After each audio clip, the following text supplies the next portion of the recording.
చెంబాని రణ్వీర్ దగ్గరుండే లాయర్ అవమానిస్తూ మాటలు చెప్పడం కాదు, చేతల్లో చూపించాలి. మంత్రాలకి చింతకాయలు రాల్తావనేది పాత సామెత. నువ్వు బంధించలేకపోతున్నావు అని లాయర్ అంటూ ఉండగా ఆ లాయర్పై తన మంత్రశక్తిని ప్రయోగిస్తుంది చెంబా. దాంతో అతడు మాయమైపోతాడు. దాంతో రణ్వీర్ కంగారుగా పైకి లేచి లాయర్ లాయర్ అని అంటూ ఉండగా నవ్వుతూ ఉంటుంది చెంబా. లాయర్ని ఏం చేసావు చెంబా అని అంటుండగా ఏమీ చెయ్యలేదు నేను అంటూ ఉంటుంది చెంబా. మరి లాయర్ ఎక్కడా అని అడుగుతుండగా ఇక్కడే ఉన్నాడు అంటుంటుంది చెంబా. కింది నుంచి రణ్వీర్ నన్ను కాపాడు అన్న గొంతు వినబడుతూ ఉంటుంది. లాయర్ గొంతు ఇక్కడే వినబడుతుంది. మనిషి కనిపించట్లేదు. అంటే ఆత్మగా మార్చేసావా అని రణ్వీర్ భయంగా అడుగుతుండగా ఆత్మగా మారడం అంటే చనిపోవడమే అని అంటూ ఉంటుంది చెంబ. మరి ఏం చేసావు, ఎక్కడున్నాడు లాయర్ అని అంటూ ఉండగా నువ్వు కూర్చున్న సోఫా చివరన కింద చూడు అని అంటూ ఉంటుంది చెంబ. కిందికి చూసి అక్కడ మరుగుజ్జుగా మారిపోయిన లాయర్ని చూసి షాక్ అవుతాడు చెంబ. నన్ను కాపాడు రణ్వీర్ అని లాయర్ వేడుకుంటూ ఉండగా చెంబ, వాడితో నాకు చాలా అవసరం ఉంది, వాడిని నార్మల్గా మార్చేయి ప్లీజ్ అని వేడుకుంటూ ఉంటాడు. దాంతో నార్మల్గా లాయర్ని మార్చేస్తుంది చెంబ. ఈ లాయర్ పైన మనోహరి పైన కాదు నీ మంత్రశక్తి ప్రయోగించేది, ఆత్మపై ప్రయోగించు అని అంటూ కోపగించుకుంటాడు రణ్వీర్. నేను అదే చెయ్యబోతున్నా, ఆ ఆత్మని మరుగుజ్జుగా మార్చబోతున్నా. అప్పుడు దాని మంత్రశక్తులేవి పనిచేయవు, నేను బంధిస్తాను.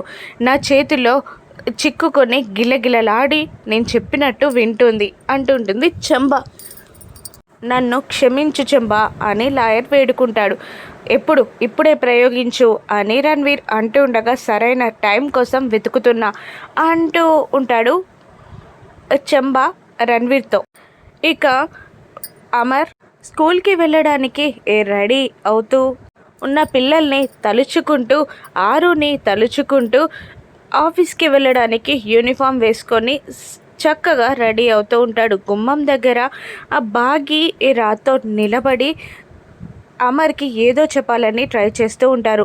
బాగి ఏమో రాతోడిని వెళ్ళమని అంటూ ఉండగా రాతోడేమో బాగిని వెళ్ళమని అంటూ ఉంటాడు. అబ్బా ప్లీజ్ వెళ్ళు రాతోడ్, నువ్వు కాకపోతే నాకెవరు హెల్ప్ చేస్తారు అని బాగి అడుగుతూ ఉండగా అసలు ఆయన్ని పెళ్లి చేసుకుంది నువ్వా నేనా అని అడుగుతూ ఉండగా నేనే పెళ్లి చేసుకున్నాను, కానీ నీకు నాకు ఇద్దరికి మొగుడే కదా, ఇంట్లో నాకు ఆఫీస్లో నీకు అని బాగి అనగానే అవునవును కరెక్టే, కానీ నేను చెప్పలేను నువ్వే చెప్పు అని అంటుంటాడు రాథోడ్. అప్పుడే రివాల్వర్ని పాకెట్లో పెట్టుకుంటాడు అమర్. దాంతో ఇంకా భయపడిపోతాడు రాథోడ్.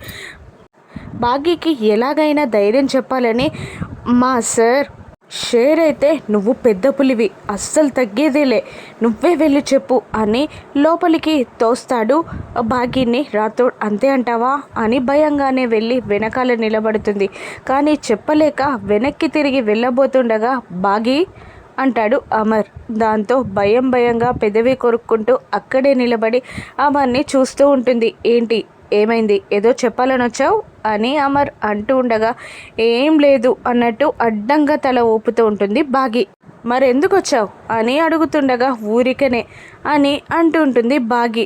వెళ్ళిపోబోతూ ఉంటుంది బాగి. అమర్ చెయ్యి పట్టుకొని ఆపుతాడు, తన వైపు తిరుగుతాడు. బాగి కూడా అమర్ వైపు తిరుగుతుంది. ఏంటి, ఏదో చెప్పాలని వచ్చావు చెప్పు అని అమర్ అడుగుతుండగా అది పిల్లలు స్కూల్కి వెళ్తున్నారు అంటూ ఉండగా రోజు వెళ్తారు అంటాడు అమర్.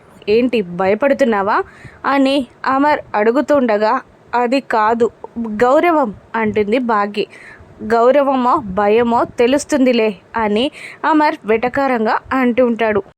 అది కాదండి అని భాగ్య సాగతీస్తుండగా చెప్పు అంటాడు అమర్. ఈరోజు ఏదైనా స్పెషలా అని అమర్ అడగగానే అవును, ఈరోజు ఎస్పీఎల్ ఎలక్షన్స్ ఉన్నాయి, ఆనంద్ పోటీ చేస్తున్నాడు అని అంటూ మెల్లిగా నసుగుతూ ఉంటుంది బాగి. మంచిదే కదా, చెయ్యనివ్వు. నాకు ఆనంద్ పోటీ చేయడం ఇష్టమే. నేను కూడా చిన్నప్పుడు చాలాసార్లు స్కూల్లో పోటీ చేశాను అంటుంటాడు అమర్. అవునా, గెలిచారా ఓడిపోయారా అని అడుగుతుండగా గెలిచాను కాబట్టే లెఫ్టినెంట్గా ఉన్నాను అంటాడు అమర్.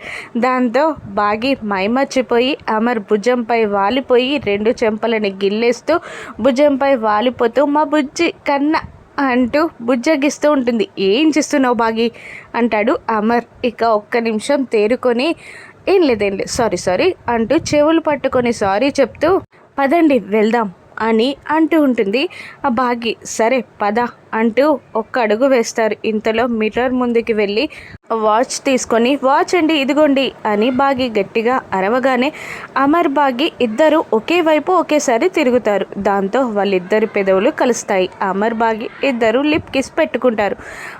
అది చూసి రాథోడ్ సిగ్గుపడుతూ అక్కడి నుండి వెళ్ళిపోతాడు. ఇద్దరు ఆ సిగ్గులో ఒకరినొకరు చూసుకోలేకపోతారు, తడబడుతూ ఉంటారు. ఓ బాగి అమర్ వైపు చూస్తుంది, అమర్ బాగి వైపు చూస్తాడు. కానీ ఎవరు దాని నుండి తేరుకోలేకపోతారు. ఇద్దరు మౌనంగా అప్పుడప్పుడు ఒకరినొకరు చూసుకుంటూ ఉంటారు. ఇంతలో కింద నుండి మిస్సమ్మ స్కూల్ టైం అవుతుంది అని అరుపు వినబడగానే బాగి స్పృహలోకి వస్తుంది. అమర్ కూడా స్పృహలోకి వస్తాడు. దాంతో తడబడుతూనే వాచ్ అందిస్తూ ఉంటుంది బాగి. తడబడుతూనే తీసుకుంటాడు అమర్. ఇద్దరూ కలిసి కిందికి దిగి వస్తూ ఉంటారు. ఇంతలో గుప్తా గారు లాన్లో అంతా వెతుకుతూ ఉంటాడు. ఈ బాలికేది ఎక్కడా కనిపించట్లేదు అని జరిగినవన్నీ గుర్తు తెచ్చుకొని ఎవరిలోనైనా ప్రవేశించి ఎలక్షన్స్లో ఆనంద్ని గెలిపించాలి అనుకుంటుందా, వెళ్ళి చూడాలి అని అనుకొని రాతోన్ని ఆ నలుగురు పిల్లల్ని పరిశీలనగా చూస్తూ ఉంటాడు గుప్తా. ఇక అమర్ బాగీలని కూడా పరిశీలనగా చూస్తూ ఉంటాడు గుప్తా. ఆనంద్ అని అమర్ పిలవగానే డాడీ అంటూ దగ్గరికి వస్తాడు. ఎలక్షన్స్లో నిలబడ్డావంట కదా, గెలిస్తే అందరికీ సాయం చెయ్యి, ఓడితే దానికి రీజన్స్ తెలుసుకొని నెక్స్ట్ టైం అవి రిపీట్ అవ్వకుండా చూడు అని అమర్ చెప్పగానే ఇంత కూల్గా మాట్లాడుతున్నాడు, ఈయనలో ప్రవేశించిందా ఆత్మ అని గుప్తా గమనిస్తూ ఉంటాడు. ఇంతలో అంజు పక్కకి వచ్చి అమ్ము నిలబడను అంటే నేనే అన్నయ్యని నిలబెట్టాను, నేను క్యాంపెయినింగ్ కూడా చేశాను, నేను అన్నయ్యని గెలిపిస్తాను, లీడర్ని చేస్తాను అని అంజు అంటుండగా ఓకే కానీ వాట్ అబౌట్ యువర్ స్టడీస్ అని అమర్ అంజుని అడగగానే ఈసారి ఖచ్చితంగా బాగా చదివి స్టేట్ ఫస్ట్ వస్తా అంటుంది అంజు. క్లాస్ ఫస్ట్ ఏమో అని బాగి అంటుండగా కాదు స్టేట్ ఫస్ట్ వస్తా అంటుంది అంజు. అంజులో ప్రవేశించిందా అని చూస్తూ ఉంటాడు గుప్తా. కానీ ఓవర్ యాక్షన్తో ప్రవేశించలేదు అని కన్ఫర్మ్ చేసుకుంటాడు. ఇంతలో మళ్ళీ స్టేట్ ఫస్ట్ అనగానే రాథోడ్ తుమ్ముతాడు. కోపంగా చూస్తుంటుంది అంజు. ఏమండి మీరు వస్తారని నేను చెప్పానండి అని బాగి అంటుండగా నువ్వు వెళ్ళు అంటాడు అమర్. నాకు పనుంది అంటుండగా ప్లీజ్ అండి అని బాగి బ్రతిమిలాడుతుండగా రాథోడ్ కూడా మీరు దించేసి ఆఫీస్కి వెళ్ళొచ్చు సార్ అని అంటుండగా అలాగే ఒప్పుకుంటాడు అమర్. పిల్లలు ఎంకరేజింగ్గా ఫీల్ అవుతారు. ఇక అందరూ కలిసి స్కూల్కి బయలుదేరుతారు. నాకు తెలియకుండా స్కూల్కి ముందుగానే వెళ్ళిపోయిందేమో, అక్కడికి వెళ్ళి వెతకాలి అని గుప్తా గారు అనుకుంటూ ఉంటారు. ప్రిన్సిపాల్తో మనోహరి మాట్లాడుతూ ఎలాగైనా ఆనంద్ ఓడిపోవాలి అని, ఆ బంటిగాడు గెలవాలి అని చెప్తూ ఉంటుంది. అదే జరుగుతుంది మేడం అంటుండగా పోయినసారి కూడా అదే జరుగుతుందని చెప్పావు కానీ జరగలేదు అంటుంటుంది మను. ఈసారి అన్ని ఎలక్షన్స్కి పక్కా ప్లానింగ్ ఉంది, బంటిగాడు అందరికీ అన్నీ పంచారు అంటుండగా ఎలక్షన్స్ ఎక్కడ జరుగుతున్నాయి అని అడుగుతుంది మనోహరి. అక్కడ హాల్లో జరుగుతుంది, అన్ని ఏర్పాట్లు పూర్తయ్యాయి అని జరిగిన ఏర్పాట్లు చెప్తూ ఉండగా సరే కెమెరాలు పెడదాం అక్కడ అంటుండగా వద్దు మేడం ఎవరికైనా తెలిస్తే పరువు పోతుంది అంటుంది ప్రిన్సిపల్.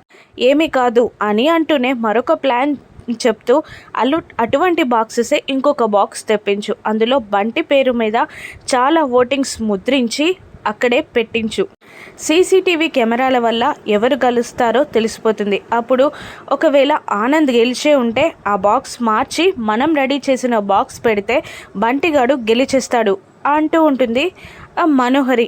ఏమేమైనా అసెంబ్లీ ఎలక్షన్సా మేడం, ఇంత ప్లానింగ్ ఎందుకు అంటూ ఉండగా అదే కావాలి, ప్లానింగ్ పెద్దగానే ఉండాలి, బంటి గెలవాలి, వీళ్ళు నలుగురు ఏడ్చుకుంటూ స్కూల్ నుండి వెళ్ళిపోవాలి అంటూ మరొక ప్లాన్ని కూడా చెప్తుంటుంది మనోహరి. అలాగే మేడం అంటుకుంటుంటుంది ప్రిన్సిపల్. ఇక ఆరు అసలు ఎక్కడుంది, ఆరు ఏం చేస్తుంది, ఎలక్షన్స్లో గెలిచేదెవరు, అన్యాయాన్ని ఆరు అడ్డుకుంటుందా, చెంబ ఆరు దగ్గరికి వస్తుందా? రాను ఎపిసోడ్స్లో చూద్దాం. Thank you for watching.